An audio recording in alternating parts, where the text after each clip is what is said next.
Fala investidores, sejam muito bem-vindos ao canal Planileiro Investidor. Eu sou Adriano Costa e no vídeo de hoje nós vamos falar do relatório gerencial do fundo VSLH11, é o Versalles Renda Imobiliária. É um fundo de investimento imobiliário de papel que investe aí principalmente em CRIs.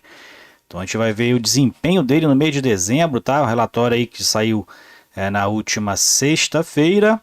E a gente vai ver como é que está a performance aí do fundo no mercado, que após o relatório gerencial caiu bastante aí, né? Caiu mais ainda do que já estava caindo no mercado. E a gente vai ver o porquê aqui, tentar identificar no relatório gerencial o porquê do fundo está caindo muito aí, principalmente os fundos da RCAP. Então vamos ficar atentos aqui. E se você gosta desse tipo de assunto, FIF, Agro e FIINFRA, o principal assunto aqui no canal, se inscreva aí, ajuda a gente, tá? É tudo de graça, mas tu ajuda muito a gente aqui a disseminar as informações pelo YouTube. E também a gente vai deixar o link na descrição do nosso grupo do Telegram. Se inscreva lá em curta distância e também conheça a nossa área de membros e veja as vantagens que a gente oferece aqui para você ser membro do canal. Vamos lá então. Fundo Versalles Renda Imobiliária. Fundo que inclusive eu tenho em carteira, tá? Fundo que eu tenho aí em torno de 400 cotas do fundo, é um fundo na base 10, né? Então representa aí em torno de 4% da minha carteira de fundo de investimento imobiliário. Para quem não conhece, é um fundo que investe principalmente aqui em papéis, né? Certificado de recebíveis imobiliários, tá? Então, é um fundo que é classificado como gestão ativa, prazo de duração indeterminado, público-alvo é investidores em geral. O início do fundo foi lá em dezembro de 2020, então o fundo fez recentemente aí 2 anos de mercado e atualmente é gerido pela R Capital Asset Management, era a Ictare, né, que geria o fundo, passou aí para a R Capital Asset Management e o administrador é Vortex DTVM. Tem aqui as taxas, né? Taxas de administração e gestão, que estão aqui elencadas aqui embaixo, né? Um fundo de 311 milhões de reais de patrimônio líquido, então atualmente está pagando aqui 0,95% de taxa de gestão e de administração. Tem uma taxa de performance também de 20% do que excedeu o IPCA mais 4% e divulga os seus rendimentos no quinto dia útil após aí o mês que ele faz referência, né? Então no quinto dia útil de janeiro anunciou os proventos de dezembro, caixa, né, de dezembro e pagamento de rendimento sempre no 10º dia útil de cada mês, tá? No quinto dia útil subsequente à divulgação dos rendimentos. Bom, vamos ver aqui o que a gestora falou nesse mês, né? Então, fundo que tem aqui uma estratégia já definida, né? Investe principalmente em papéis com lastro imobiliário, CRIs no caso aqui, buscando sempre a simetria entre o risco e retorno. A gente vai ver que realmente o fundo tem ali um certo grau de risco em relação às subordinações dos seus CRIs, então fique conosco para você saber também. E nos comentários do gestor aqui, o fundo distribuiu 7 centavos referente a dezembro, mês de dezembro, dividend yield de 0,67%, o fundo está cotado aqui a 9,9%, mas o fundo já caiu em torno de R$ 1 desde aí desse fechamento, tá? O fundo está cotado aí a R$ 8,10, deteriorando bastante aí o patrimônio, né? Com base no valor de mercado, e a cota patrimonial dele está em R$ 10,44, lá, fechamento de 30 de dezembro de 2022. O fundo, inclusive, fala aqui em relação às adimplências do fundo, né? Então o fundo está adimplente, a totalidade das suas obrigações, mas apesar disso o fundo deliberou uma redução antecipada de distribuição, por isso mesmo distribuiu 7 centavos nesse mês de dezembro, né?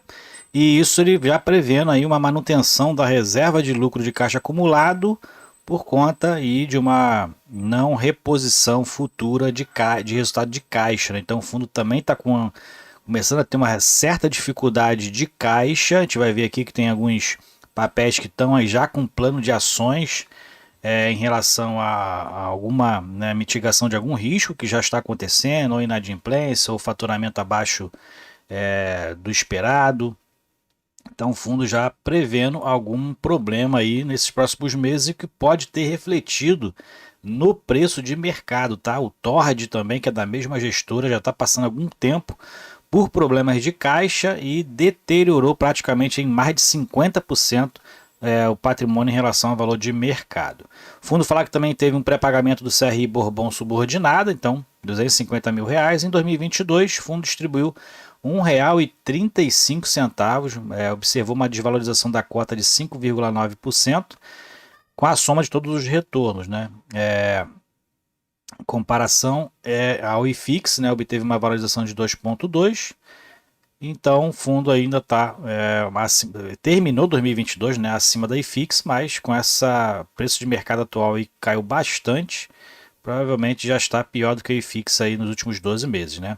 E apesar do segundo semestre, a distribuição total foi de 65 centavos, a desvalorização de mercado observada em relação à cota nesse período foi de 0,55%, e a rentabilidade agregada foi de 6,6%. Né? Muitos números aqui, mas a real situação é que o fundo está, aí o mercado está cético em relação à saúde financeira do fundo. A gente observa que o fundo tem 2 fundos de investimento imobiliário na sua carteira que não não rentabilizam para o fundo, né? Nem em proventos e nem em valor de mercado. E a gente vai ver isso mais para baixo aqui. Como fato subsequente, ele fala que aqui em janeiro, então já, né, lote M quadrada anunciou em janeiro a distribuição de 3,8 centavos aqui praticamente, né? Um pouco mais, quase 4 centavos. Primeira vez que eu vejo esse lote M quadrado aqui distribuir alguma coisa, né? Então distribuiu a primeira aí quase 4 centavos, o que rendeu para o fundo 258 mil dividendos líquidos, né? Isso já em janeiro, tá? Não é 22, né? Porque é evento subsequente, é janeiro de 2023, né? Então aqui também está errado esse ano aqui. Mais para baixo a gente verifica aqui que o resultado de caixa do fundo, né? Ele sempre está distribuindo agora regime de caixa e regime contábil para a gente fazer esse tipo de comparação, né? Bom, e o que importa para o cotista para saber aqui é o regime de caixa, né? Então é o que a gente vai focar aqui. Depois você pode baixar o relatório que eu vou deixar na descrição do vídeo para você fazer essa leitura mais detalhada, né? E aqui a gente vê que o total de receitas de caixa dos CRIs foi de 2,2 milhões de reais. Teve aqui rendimento de caixa, realmente o caixa está muito baixo, então provavelmente essas outras receitas aqui de caixa do caixa baixo, né? E o FII, como eu falei, nunca teve distribuição em 2022, teve uma agora em janeiro de 2023. Total de despesas de caixa 216 mil reais, a maior aqui são as despesas de gestão, né, administração. Não teve taxa de performance, o resultado de caixa foi em torno de 2 milhões de reais. O fundo distribuiu 3,2, quase 3,3, utilizando a reserva de lucro de caixa, que na verdade está parecendo aqui negativa, né? Então que parece que o fundo está utilizando uma reserva que não tem, né? Então meio estranho aqui essa reserva, mas utilizou 1,2 milhões de reais para poder distribuir aí em torno de 7 centavos por cota, né? Que se tivesse distribuído aí o que foi o resultado, provavelmente o fundo teria já despencado aí muito mais do que já está no mercado, já que o mercado acaba precificando muito rápido isso, né? E a reserva de lucro acumulado está aqui negativo em 22,8 milhões de reais. Bom, a gente verifica aqui a parte contábil, né? Então, na parte contábil, o lucro contábil, que o resultado contábil foi de 3 milhões e meio de reais, né? A distribuição foi de 2,2 milhões de reais, utilizando uma reserva de lucro contábil de 2,2 milhões de reais. Tá? Então a reserva de lucro contábil acumulado está em 18,3 milhões. Então essa aqui está positiva, né? Rentabilidade do fundo. Então, como o fundo anunciou, distribuiu lá R$1,30 e poucos centavos, né? Está aqui então a distribuição dos dividendos, né? O último foi 7 centavos, né? 7 centavos. O fundo sempre estava distribuindo acima dos 10, 11 centavos, né? 2 vezes no ano distribuiu 7 centavos aqui por cota. É sinal que o fundo já está começando a prever aí algo em relação à sua saúde financeira de caixa, né? Isso é que a gente tem que ficar preocupado, porque se acontecer igual aconteceu com o Tord, o fundo vai despencar no mercado aí, né? Então tem que ficar de olho nos relatórios, o relatório tem que ser transparente também, né? E a gente verifica que a liquidez no mercado também diminuiu, né? 570 mil reais de liquidez média diária e já encerrou aqui a R$ 9,09, tá? E janeiro provavelmente vai encerrar aqui em torno de R$ 8,10. Se não cair mais aí nos próximos 2 dias, vai encerrar a esse valor aí provavelmente. Aqui tem as alocações da carteira, então tem aqui a parte regional, né? A alocação por ativo, o fundo hoje tem 83%, 84% praticamente em CRIs, 10% em FIIs, 6,1% em caixa, então ainda está com caixa ali em torno, aí, já que ele tem 300 milhões aproximadamente, né, de patrimônio, né? Então tem um caixa ali estimado ali em torno de 15, né? Provavelmente 15 milhões de reais, né? Por setor, 65% está no setor hoteleiro, residencial 13%, 11% comércio, 3,7% lazer. Aqui tem as contrapartes, né, os principais aqui, contraparte que o fundo tem, principal é o GPK. E mais para baixo a gente verifica também a questão dos indexadores, né, as alocações por indexador, o prazo médio. Então o principal indexador do fundo é IPCA, 77%, ainda tem uma parcela grande aqui de IGPM, que normalmente estava se praticando antes da pandemia, né? Em 2020, né? Durante a pandemia, um pouco antes, se praticava mais o IGPM, mas o fundo ainda tem 20,5% em IGPM, né? E 77% em IPCA, e o cupom médio aqui de IPCA, IPCA mais 11% e IGPM mais 14%. O fundo tem uma exposição muito alta nas classes de maiores riscos dos FIIs, né? 40% dos CRIs, na verdade, 40% estão subordinados ao mezanino, que não tem preferência, não dá preferência ao detentor da cota na distribuição dos valores, né, distribuídos ali mensalmente. E os sênior têm essa preferência, né? Então o fundo tem 60% em sênior praticamente e 40% em subordinado. Então tem 40% aí com maior risco, tá? Então o fundo está com uma exposição bem alta em risco. A gente verifica que multipropriedade 43% e corporativo 43% também. E dentro aqui do portfólio a gente verifica os sinalizadores, né? Então, sinalizador vermelho é que o fundo já está com plano de ação, porque provavelmente está com alguma inadimplência, algum baixo faturamento.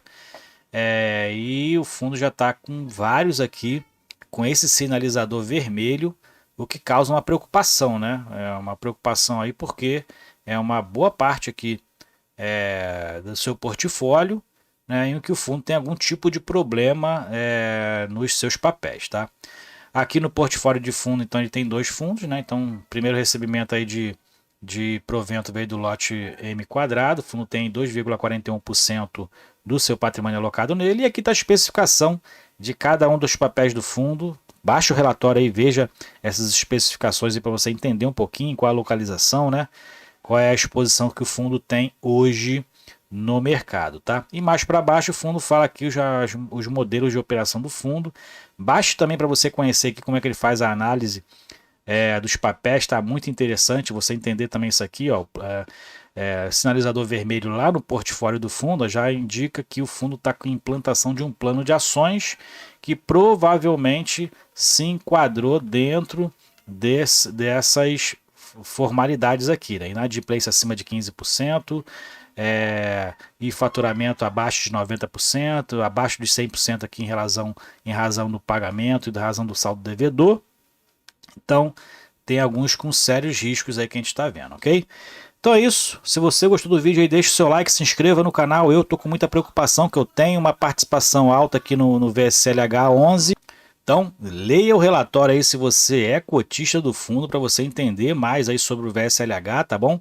Fundo que ainda está pagando um bom provento, né? Assim, relativamente, mas começa a me preocupar a questão do caixa e esses problemas que está tendo nos CRIs que ele tem em carteira, tá? Então acompanhe com a gente aí, se inscreva no canal e até o próximo vídeo então. Tchau, tchau.